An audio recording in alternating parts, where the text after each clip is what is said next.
할렐루야. 오늘 베델에서 만난 하나님이란 제목으로 하나님의 말씀을 전하겠습니다. 한 유명한 등산가가 히말라야 정상에 올랐을 때 그가 깨달은 사실은 정상에 올랐다는 기쁨보다는 올라가는 과정에서 짊어졌던 배낭의 불필요한 무게였다라고 고백을 합니다. 우리는 인생을 살아가면서 성공과 정상을 향해서 수많은 스펙과 인물 또 재물 이런 배낭을 짊어지고 살아갑니다. 하지만 폭풍우가 몰아치는 광야에서 그 배낭은 오히려 우리를 짓누르는 짐이 되는 것을 알 수가 있습니다. 야곱이 바로 그랬습니다. 형을 속이고 장자권을 빼앗고 아버지의 축복을 가로채면서 화려하게 성공한 줄 알았으나 막상 들판에 홀로 떨어졌을 때 그에게 남은 것은 아무것도 없었습니다. 오늘 우리는 우리의 모든 인생의 배낭이 벗어져서 돌 하나를 베개 삼아 누워야 비로소 하늘 문이 열리는 이 야곱의 인생 가운데 벌어졌던 은혜를 전하고자 합니다. 최근에 한국 사회를 보니까 청년들의 실업률이 높아서 아예 원룸이나 전셋집 같은 것은 구하지 못하고 보증금이 없는 고시촌이나 이와 같은 곳에서 겨우 다리만 뻗을 수 있는 그 작은 공간에 누워 있을 때 자신의 비참한 처지가 느껴진다라고 이야기를 합니다. 그런데 하나님의 백성들은 바로 이런 인생의 밑바닥에서 하나님을 만나게 됩니다. 정신과 의사이자 심리학자인 이 빅터 프랭클은 실존적인 공허와 의미를 이야기하면서 극한의 고난을 통한 리더십의 비밀을 역설을 했습니다. 핵심 개념은 그는 인간이 처한 극한 상황, 즉 죽음과 마주하는 광야와 같은 곳에서 자신의 삶에 부여하는 의미를 발견하는 것이 매우 중요하다라고 이야기를 합니다. 모세 같은 경우에도 잘 나갔던 애굽 공주의 아들이었지만 히브리 노예들을 도우려고 나섰다가 애굽의 노예 감독들을 죽이고 40년 도피 생활을 하게 됩니다. 또 이런 낮아지는 경험을 통해서 이스라엘 백성들을 애굽에서 인도해내는 일을 감당하게 됩니다. 그래서 젊은 시절 인생의 어려움을 경험하는 것은 반드시 나쁜 일이 아니다라고 할 수가 있습니다. 오히려 그런 비참한 경험을 통해서 자신이 하나님 앞에서 아무것도 아닌 존재인 것을 깨닫고 하나님의 손에 붙들리게 되는 것을 우리는 알 수가 있습니다. 야곱은 자기 집에 하나님의 복이 상속되고 있다라는 엄청난 비밀을 깨닫게 되었습니다. 야곱은 어떻게 해서든지 이 하나님의 복을 받으려고 결심을 해서 형 에서로부터 이 복을 차지하려는 계획을 세웁니다. 그래서 야곱은 1차적으로 형 에서가 사냥을 나갔다가 돌아왔을 때 팥죽 한 그릇을 주고 그의 장자권을 샀습니다. 그런데 하나님의 복은 야곱에게 오지 않았습니다. 그 다음에 야곱은 아버지 에서가 이삭이 맛있는 요리를 먹고 형 에서를 축복하려 한다고 해서 이것을 알고 자기가 형 에서인 것처럼 아버지를 속여서 이 복을 가로챘습니다. 그렇다면 당연히 야곱은 하나님의 복을 받아야 하는데 하나님의 복을 얻을 수가 없었습니다. 이를 통해서 알 수 있는 것은 야곱이나 에서나 모두 이 하나님의 복을 가지기를 원했다라는 사실을 알 수가 있습니다. 어느 누구도 이 복을 받는 방법을 알지 못했습니다. 야곱은 머리가 좋고 집착하는 성격이 있어서 한 번 마음먹은 것은 어떤 방법을 써서라도 얻어내고야 마는 그런 성격이 있습니다. 그러나 야곱은 아무리 애를 써도 하나님의 복을 받는데 실패했습니다. 그 대신 야곱은 형 에서로부터 잘못하면 복수를 당할지 모릅니다. 결국 야곱은 형 에서에게 죽지 않기 위해서 집에서 도망치게 되는데 야곱은 지금까지 자기에게 벌어졌던 이런 모든 일들을 도무지 이해할 수가 없었습니다. 왜냐하면 야곱은 지금까지 모든 것은 자기 뜻대로 되는 것 같았는데 갑자기 모든 것이 틀어지면서 자기가 도망가야 하는 신세가 되었기 때문에 그렇습니다. 다른 말로 표현하면 야곱은 지금까지 잘 나가던 청년이었는데 그런데 어느 순간 무엇인가 삐걱하면서 그 순간에 인생의 바닥으로 굴러 떨어지게 되었던 것입니다. 말씀해 보면 이때 야곱은 손에 쥔 것 하나 없이 맨손으로 들판을 가로질러 도망하는 도망자 신세가 되었습니다. 야곱은 경제적으로도 집에서 아무것도 지닌 것 없이 철저하게 망한 상태였고, 그를 도와주거나 지켜줄 하인 한 사람 없이 위험하고 먼 길을 혼자 떠나갔던 것입니다. 이때 야곱은 그 낯선 곳에서 하나님을 만나게 됩니다. 우리 10절 11절 함께 읽습니다. 야곱이 브엘세바에서 떠나 하란으로 향하여 가더니 한 곳에 이르러는 해가 진지라. 거기서 유숙하려고 그곳에 한 돌을 가져다가 베개로 삼고 거기 누워 자더니, 한 돌을 가져다가 베개로 삼고 거기 누워 자더니, 이 말은 야곱이 정말로 여벌의 옷이나 아무런 침구도 없이 입고 있었던 옷 하나만 입은 채로 달아난 것을 뜻하고 있습니다. 야곱은 동행하는 사람도 가지고 있는 짐도 하나 없이 완전히 맨몸으로 그 돌을 베고 들판에 그대로 누워서 잠을 자게 되었던 것입니다. 전혀 방어할 수 있는 능력이 없는 무기력한 상태에서 들판에 지쳐서 쓰러져 누워서 자고 있었습니다. 야곱의 이 모습은 갑자기 부도를 당해서 야반도주하는 사람과도 같습니다. 하나님께서 야곱을 만나 주신 것은 바로 이때였습니다. 하나님께서는 야곱이 가장 어렵고 가장 비참한 그 순간에 만나 주셨습니다. 왜 하나님께서 야곱이 하나님의 복을 받기 위해 열심히 노력할 때 만나 주시지 않고 왜 이처럼 인생 밑바닥에 누워 있을 때 왜 이때에 만나 주셨습니까? 우선 평소에는 세상의 여러 가지 자랑들 때문에 자신의 진정한 모습을 보지 못할 때가 많이 있습니다.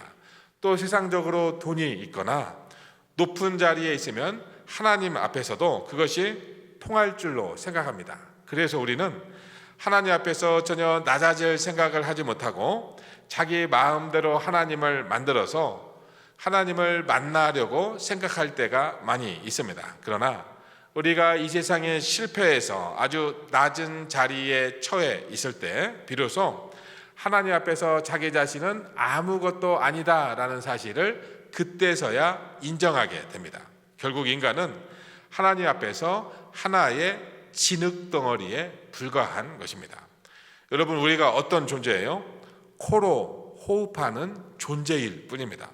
우리가 코만 막으면 그 자리에서 죽을 수밖에 없습니다. 그래서 하나님께서는 어느 한순간에 우리를 인생의 바닥으로 밀어내셔서 진정한 자기 자신의 모습을 깨닫게 합니다. 이때 비로소 하나님을 두려워하게 되고 조심하게 되는 자기 자신을 만나게 됩니다. 이때 비로소 하나님께 은혜를 구하면서 이렇게 간구하죠. 한 번만 살려주시기만 하면 이제는 모든 것을 하나님의 뜻대로 살아가겠습니다. 이런 고백이 저절로 나오게 됩니다. 그때 하나님께서 우리를 만나 주십니다. 야곱은 들판에서 돌을 베게 하고 자다가 꿈에 하나님을 만나게 되었습니다. 이 꿈은 그냥 평범한 꿈이 아닙니다. 꿈을 통한 강력한 계시였고 진정한 하나님을 만난 체험이었어요. 오늘 12절 13절 함께 읽습니다. 꿈에 본즉 사닥다리가 땅 위에 서 있는데 그 꼭대기가 하늘에 닿았고, 또 본즉 하나님의 사자들이 그 위에서 오르락 내리락 하고, 또 본즉 여호와께서 그 위에 서서 이르시되. 여기까지. 야곱이 아무도 없는 허허 벌판에서 만난 이 하나님 체험은 그동안 야곱이 하려고 애를 써도 결코 할 수 없었던 하늘이 열리는 광경이었습니다. 그런데 야곱은 하늘이 열리는 것만 아니라 하늘과 땅 사이에 사닥다리가 있고 그 위에서 천사들이 오르락 내리락 하고 하는 모습을 보게 되었습니다. 더 중요한 것은 사닥다리 위에 서 계신 하나님을 직접 만난 체험을 하게 된 것입니다. 하나님과 이 세상은 죄로 인해서 분리되어 있고 원수되어 있는데 이 사이를 사닥다리로 연결을 시켰고 천사들이 왔다 갔다 하는 모습을 보았던 것입니다. 지금까지 야곱에게 머릿속에만 존재하는 하나님이었는데 그분이 실제로 계셨고 정말로 야곱에게 말씀을 하셨던 것입니다.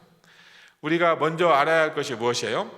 구약시대의 꿈은 하나님의 말씀을 주시는 방법이라는 것입니다. 그런데 지금 이 시대는 설교를 통해서 하나님이 말씀을 하십니다. 우리 13절 상반절 다시 읽습니다. 또 본즉 여호와께서 그 위에 서서 이르시되. 야곱은 지금까지 언제나 간접적인 하나님을 만났습니다. 즉 야곱은 본인이 만난 하나님을 믿은 것이 아니라 언제나 아버지의 하나님, 할아버지의 하나님을 믿었던 것입니다. 그러니까 지금까지 야곱이 믿었던 하나님은 자신이 믿었던 하나님이 아니었습니다. 그런데 이번에는 자기가 직접 살아계신 하나님을 만나게 되었습니다. 마찬가지로 거의 대부분이 알고 있는 하나님이 어떤 하나님이에요? 본인이 직접 만난 하나님이 아닙니다. 그들이 믿었던 하나님은 부모님의 하나님이든지 자기 부인이 믿는 하나님이든지 교회에서 들었던 하나님을 믿는 것입니다.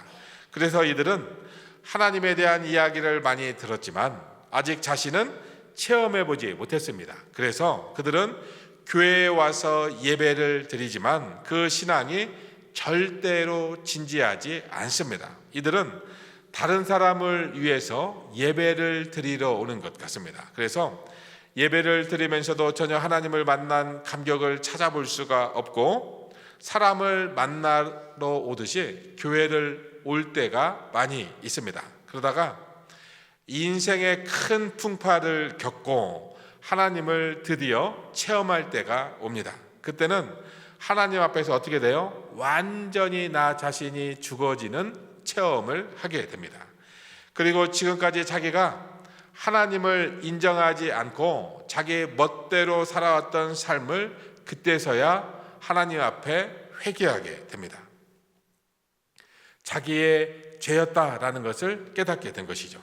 그제 하나님 앞에서 완전히 낮아져서 자신이 아무것도 아니라는 것을 고백하게 됩니다. 이제 야곱은 살아계신 하나님을 만나게 되었습니다. 야곱은 그 하나님 앞에서 철저하게 거짓말쟁이고 사기꾼이었습니다.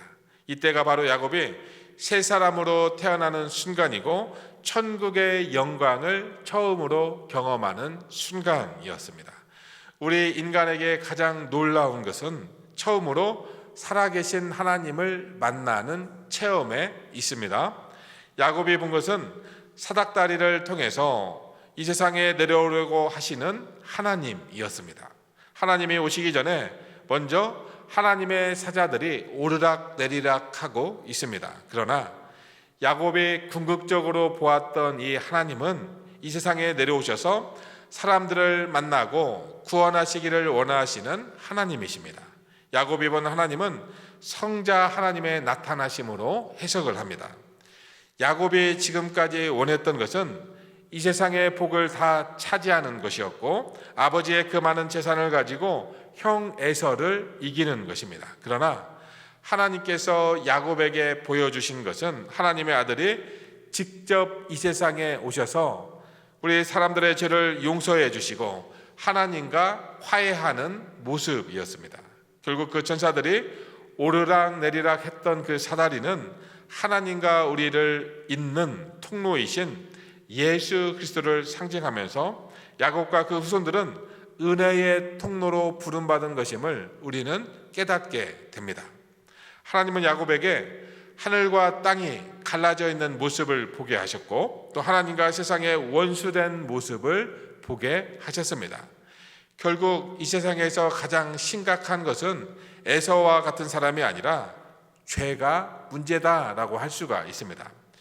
이 세상에 가장 심각한 것이 뭐예요? 하나님과 원수된 상태에 있는 것이 바로 심각한 문제입니다. 하나님은 야곱을 통해서 이 세상에 오시기를 원했습니다. 하나님은 야곱의 후손들을 통해서 사닥다리로 삼으셨고 이 세상에 오셔서 하나님과 화해시키기를 원하셨습니다. 하나님은 야곱에게 인간의 근본적인 문제를 보게 하셨던 것입니다. 그리고 하나님은 야곱을 축복해 주셨습니다. 그 복이 어떤 복이에요? 바로 하늘의 복을 주시기를 원했던 것입니다. 야곱은 아버지 집에서 모든 주도권을 가지고 모든 것을 차지하는 복을 원했습니다. 그러나 하나님께서는 야곱에게 온 세상 사람들이 야곱과 그 후손들을 통해서 하나님과 화해하기를 원하셨고 또 하나님의 복을 받기를 원했습니다. 이렇게 하나님은 야곱과 그 후손이 하나님의 축복의 통로가 되기를 원했던 것을 우리는 알 수가 있습니다. 그리고 이 일을 이루기까지 하나님은 야곱을 떠나지 않을 것이다 라고 약속을 하고 있습니다. 하나님께서 그 야곱과 그 후손들에게 하나님의 말씀을 주시고 대부흥을 주시고 사람들의 영혼을 살리기를 원했습니다. 이것이 바로 이스라엘의 축복이라고 할 수가 있습니다. 하나님께서 야곱에게 주시는 복은 온 세상 사람들이 그를 통하여 하나님을 알고 그래서 영원한 멸망에서부터 구원을 받는 것입니다. 사닥다리 위에서 야곱에게 말씀하셨던 그 하나님이 바로 우리 주 예수 그리스도입니다. 예수님은 이스라엘 백성들을 사닥다리로 삼으셔서 이 세상에 오셨습니다. 예수님은 친히 사람이 되어서 우리에게 오셨고 부활의 능력으로 죽음에서 일어나서 우리에게 오셨습니다. 영광의 몸으로 하늘에 오르셨습니다. 야곱에게 나타나셨던 그 하나님은 다시 하늘에 계십니다. 이제 우리는 하나님과 사닥다리로 연결된 것이 아니라 도저히 나눌 수 없는 한 몸으로 하나님과 연결이 되었습니다. 오늘 우리들이 이 모이는 모임 위에 주님이 계십니다. 바로 이곳이 성전이요, 이곳에서 하나님은 우리의 모든 죄와 우리 가운데 있는 모든 죄를 다 씻어 주십니다. 야곱의 사닥다리 위에 서 계시던 하나님이 이 세상에 내려오신 이유가 무엇입니까? 주님이 굳이 십자가의 저주와 이 지옥의 고통을 마다하지 않은 이유가 무엇이에요? 우리 인간들의 영혼이 너무나도 귀하기 때문에 그렇습니다. 그리고 주님은 우리에게 너무나 귀한 것을 주기를 원했습니다. 그것은 바로 영원한 생명이에요. 야곱은 꿈에서 깨어난 후 심히 두려워했습니다. 17절 우리 함께 읽습니다. 이에 두려워하여 이르되 두렵도다 이곳이여 이것은 다름 아닌 하나님의 집이요 이는 하늘의 문이로다 하고, 야곱이 두려워한 것은 이 꿈이 보통 꿈이 아니라는 것을 보여주고 있습니다. 여러분, 구약시대 하나님은 꿈을 통해서 하나님의 말씀을 들려주셨습니다. 그런데 오늘날은 꿈이 아니라 설교를 통해서 하나님의 말씀을 들려줍니다. 그런데 우리가 특별하게 그때는 설교 한 말씀 한 말씀이 너무나도 또렷하게 기억이 나고 또 능력이 있는 것으로 체험을 우리가 했는데, 이 말씀에 사로잡혀서 시간 가는 줄도 모르고 하나님의 말씀을 즐거워했던 기억이 있습니다. 그래서 말씀 그 자체에만 몰두했던 때가 있었습니다. 그것이 바로 살아계신 하나님을 만난 때라고 할 수가 있습니다. 야곱은 잠에서 깨어난 후에 본인이 베개 삼고 잤던 돌을 세우고 그 위에 기름을 부었습니다. 18절 19절 함께 있습니다. 야곱이 아침에 일찍이 일어나 베개로 삼았던 돌을 가져다가 기둥으로 세우고 그 위에 기름을 붓고 그곳 이름을 베델이라 하였더라. 이 성의 옛 이름은 루스더라. 야곱이 꿈을 꾸고 난 뒤에 자기가 베개 삼고 잤던 돌을 세웠습니다. 이것은 일종의 이 고대인들이 약속을 맺는 방법 중에 하나였어요. 옛날 사람들이 언약을 세우면서 돌을 세우는 것은 이 언약을 영원히 취소하지 않겠다라고 하는 뜻을 가지고 있습니다. 야곱은 하나님께서 나타나셔서 말씀하신 것을 자기에게 언약하신 것으로 믿었습니다. 다시 말해서 야곱은 하나님께서 직접 야곱의 하나님이 되시고 그가 어디 가든지 함께 하시겠다라고 하신 말씀을 자신에게 준 약속으로 믿는다라고 하는 뜻을 가지고 있습니다. 이 말씀은 하나님이 나에게 주신 약속이고 절대로 다른 사람들에게 빼앗기지 않겠다라고 하는 뜻을 가지고 있습니다. 야곱은 이 돌 위에 기름을 부었습니다.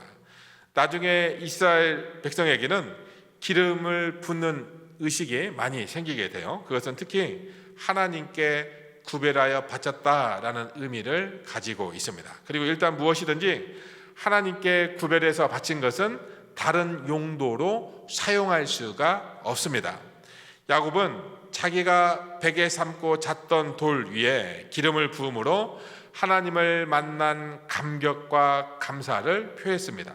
또 그 장소와 자신의 삶을 온전히 드리겠다, 하나님께 드리겠다라는 신앙적 결단의 표현이라고 볼 수가 있습니다. 그런데 야곱은 자기가 가진 그 기름을 돌 위에 부었습니다. 그것은 이제부터 자기의 인생 전부를 온전히 하나님께 드리겠다라는 뜻을 가지고 있습니다. 이제부터 먹는 것이나 입는 것이나 살아남는 모든 것을 베델의 하나님께 맡기겠으니 하나님께서 인도해 주시라, 그런 뜻을 가지고 있습니다. 야곱은 하나님께서 말씀으로 은혜를 주셨을 때 자기의 모든 소유를 그 은혜에 부었습니다. 야곱은 자기가 가지고 있는 모든 것을 하나님의 은혜에 부었고 자기가 가지고 있는 모든 염려나 자신의 미래도 하나님께 맡겼습니다. 이제부터 나는 살든지 죽든지 모든 것이 하나님의 것이고 하나님께서 알아서 하신다라고 하는 것을 믿어야 합니다. 이제부터 나의 미래라고 하는 것은 따로 없습니다. 이제는 내 모든 걱정과 근심을 하나님께 쏟아야 합니다. 성경이 우리에게 지속적으로 말씀하시는 것이 무엇입니까? 우리가 무엇인가 하려고 하다가 실패해서 인생의 밑바닥에 떨어져 있을 때 우리는 그때가 바로 은혜 받을 때이고 하나님을 나의 하나님으로 직접 만날 때라고 하는 것을 우리는 깨달아야 합니다. 우리는 이 세상의 성공에도 기뻐하고 좋아하고 흥분하지만 하나님의 말씀을 통해서 천국의 영광을 경험하는 것과는 비교할 수가 없습니다. 이 하나님의 말씀을 나의 약속으로 만드시기를 축원합니다. 지금 우리 위에 하늘이 열리고 하나님의 복이 임하는 것을 체험하시기를 바랍니다. 사랑하는 성도 여러분, 여러분의 베델은 어디에 있습니까? 지금 인생의 바닥에서 야곱처럼 차가운 돌을 베고 누워 계신 분이 있습니까? 기억하십시오. 세상이 보기에 그것은 실패의 자리이지만 하나님이 보시기에는 그 자리가 하늘문이 열리는 자리입니다. 이제 나의 힘으로 움켜쥐려 했던 세상의 복을 내려 놓읍시다. 그리고 내 인생의 기름을 하나님의 약속 위에 부으시기를 축복합니다. 내 미래, 내 걱정, 내 불안을 그 돌 위에 쏟아 부으시기를 바랍니다. 이제 내 인생은 내 것이 아니라 하나님의 것입니다. 우리와 영원히 함께 하시겠다고 약속하신 예수 그리스도께서 지금 여러분의 베델에 함께 하십니다. 오늘 그 하나님을 나의 하나님으로 인격적으로 만나고 세상에 줄 수 없는 평안과 확신으로 다시 일어서시는 복된 삶이 되시길 주님의 이름으로 축원합니다. 아멘. 기도하시겠습니다. 참으로 고맙고 감사하신 아버지 하나님 감사합니다. 우리가 실패하고 절망하고 아무것도 할 수 없다고 낭망하며 베개 삼아 누웠던 그 자리가 하나님께서 친히 역사하신 은혜의 자리였고 하늘문이 열리는 자리였음을 다시 한번 깨닫습니다. 우리의 삶의 자리가 어렵고 힘들고 낭망될지라도 그것이 하늘문이 열리는 자리고 하나님이 나와 함께 하심을 보여주시는 능력의 자리임을 깨닫고 다시 한번 아버지 하나님의 은혜의 말씀으로 일어서는 여기 있는 모든 하나님의 자녀들 될 수 있도록 인도하여 주시고 축복해 주시옵소서. 감사드리며 이 모든 말씀